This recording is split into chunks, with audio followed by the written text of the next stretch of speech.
അസ്സലാമു അലൈക്കും വറഹ്മത്തുള്ളാഹി തആല വബറകാതുഹു.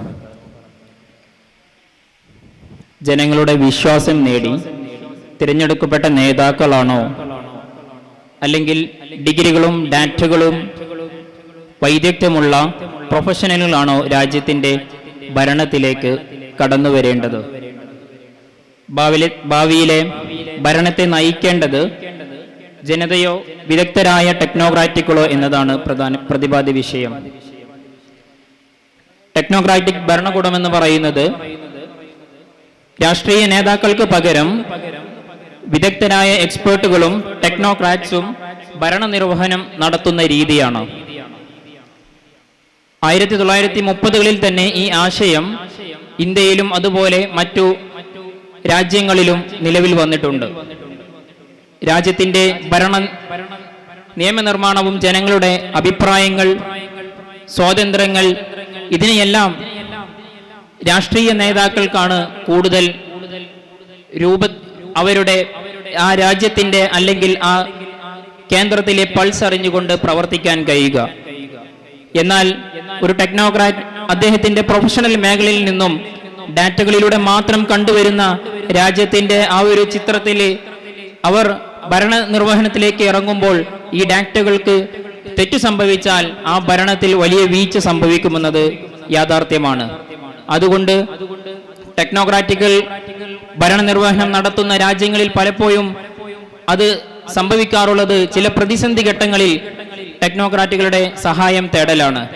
പൂർണ്ണ കാലങ്ങൾക്കും ടെക്നോക്രാറ്റുകൾക്ക് ഭരണങ്ങൾ കൊടുത്ത സാഹചര്യവും ഉണ്ടായിട്ടുണ്ട്. അതിന് ഉദാഹരണമാണ് 2011-12 കാലഘട്ടങ്ങളിൽ ഇറ്റലിയിലും അതുപോലെ ഗ്രീസിലെല്ലാം നടന്ന ടെക്നോക്രാറ്റിക് ഭരണകൂടങ്ങളുടെ തകർച്ച. ഇറ്റലിയിൽ വലിയ സാമ്പത്തിക മാന്ദ്യം നേരിട്ട് അവിടുത്തെ ഏറ്റവും പ്രൊഫഷണലായ ഒരു സാമ്പത്തിക വിദഗ്ധനായ ലൂക്കാസ് പാപ്പാദോമിസിനെ അവിടുത്തെ ഭരണകൂടം ചുമതലപ്പെടുത്തുകയാണ്. അവർ ആ നിലവിലെ സാമ്പത്തിക ക്രൈസിസ് മറികടന്നെങ്കിലും ശേഷമുള്ള അവരുടെ ആ ഭരണകൂടത്തിന്റെ തകർച്ച ലോകം കണ്ടറിഞ്ഞതാണ്. അപ്പോൾ ഇത്തരത്തിലുള്ള ഭരണകൂടങ്ങൾ, എക്സ്പേർട്ടുകൾ എന്ന് പറയുന്നത് അവരുടെ വിഷയങ്ങളിൽ മാത്രം കേന്ദ്രീകരിച്ചുകൊണ്ട് അവർക്ക് ഡാറ്റകളുടെ മൂല്യങ്ങൾ ആക്കിക്കൊണ്ട് അവർക്ക് ഭരണം നടത്താൻ സാധിക്കുകയുള്ളൂ.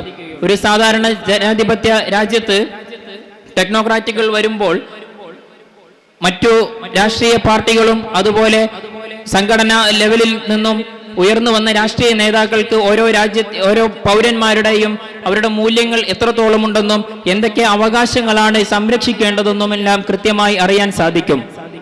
ഇതുകൊണ്ട് തന്നെ ഇസ്ലാമിൽ നമുക്ക് ടെക്നോക്രാറ്റുകൾ ഇതുപോലെ ഭരണം നടത്തിയിട്ടുണ്ടോ എന്ന് ചോദിച്ചാൽ റസൂലുള്ളാഹി സ്വല്ലല്ലാഹു അലൈഹി വസല്ലം ഖദ്ദഖ് യുദ്ധ സമയത്ത് സൽമാൻ ഫാരിസ് റളിയല്ലാഹു അൻഹുവിനോട് ഒരു ഉപദേശം തേടുന്നുണ്ട്. ആരാണ് സൽമാൻ ഫാരിസ് റളിയല്ലാഹു അൻഹു? സൽമാൻ ഫാരിസ് റളിയല്ലാഹു അൻഹു യുദ്ധതന്ത്രങ്ങൾ മെനയാൻ വളരെയധികം പ്രൊഫഷണലായ ആളായിരുന്നു. അതുകൊണ്ട് തന്നെ മഹാനവർ സൽമാൻ ഫാരിസ് റളിയല്ലാഹു അൻഹു റസൂലുള്ളാഹി ചോദിക്കുന്നു, യുദ്ധതന്ത്രങ്ങൾ ചോദിക്കുകയും അതിനെ അടിസ്ഥാനമാക്കിയാണ് ഖന്തക്ക് കിടങ്ങുകളെല്ലാം കീറുന്നത്. ഇതേ ഒരു സമീപനമാണ് നമ്മുടെ രാജ്യത്തും ഏത് ജനാധിപത്യ രാജ്യമായാലും എല്ലായിടത്തും ടെക്നോക്രാറ്റുകളുമായി നാം സമീപിക്കുമ്പോൾ വേണ്ടത്. അവരുടെ സഹായം തേടുക. നമുക്ക് ഇവിടെ മഹാമാരികൾ ഉണ്ടാകും, കെടുതികൾ ഉണ്ടാകും, സാമ്പത്തിക മാന്ദ്യങ്ങളെല്ലാം ഉണ്ടാകും. ആ സമയത്ത് ജനാധിപത്യ രാജ്യങ്ങൾ ചെയ്യേണ്ടത് യഥാർത്ഥ ഭരണകൂടത്തെ നിലനിർത്തി ഇവരുടെ സഹായം തേടിക്കൊണ്ട് അവരെ ആ പ്രൊഫഷണൽ അവരുടെ ഡാറ്റകളും ഇതും വെച്ച് ആ ക്രൈസിസ് മറികടക്കുക എന്നുള്ളതാണ്. അല്ലാതെ പൂർണ്ണാർത്ഥത്തിൽ അവർക്ക് ഒരിക്കലും ഭരണത്തെ വിട്ടുകൊടുത്താൽ അത് അവതാളത്തിലാകുമെന്ന് നമ്മൾ പറഞ്ഞ മാതൃകകളെല്ലാം നമുക്കതിന് ഉദാഹരണങ്ങളാണ്. അപ്പോൾ ഏത് മാർഗമാണ് സ്വീകരിക്കേണ്ടതെന്ന് വെച്ചാൽ എക്സ്പേർട്സ് പ്ലസ് പാർട്ടിസിപ്പേഷൻ എന്ന സസ്റ്റൈനബിൾ ഗവൺമെന്റ് ആണ് നമുക്ക് ആവശ്യമുള്ളത്. ഇതിനെ ഇന്ത്യൻ ചിന്തകനായ അമർത്യ സെൻ പറയുന്നുണ്ട്, democracy is not just about efficiency, it is about participation.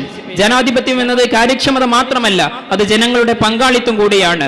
അതിൽ നിന്ന് നമുക്ക് മനസ്സിലാകുന്നത് ജനങ്ങളില്ലാതെ, ജനങ്ങളുടെ മൂല്യങ്ങൾ അറിയാതെ, ജനങ്ങളുടെ പൾസ് അറിയാതെ അവരുടെ ജനാധിപത്യത്തിൽ സംരക്ഷിക്കേണ്ട എല്ലാ കാര്യങ്ങളും സംരക്ഷിച്ചുകൊണ്ടല്ലാതെ ഒരു ടെക്നോക്രാറ്റിക് ഭരണകൂടം നിലവിൽ വന്ന് അത് തകർച്ചയിലേക്ക് തന്നെയാണ് വീണു പോകുന്നത്.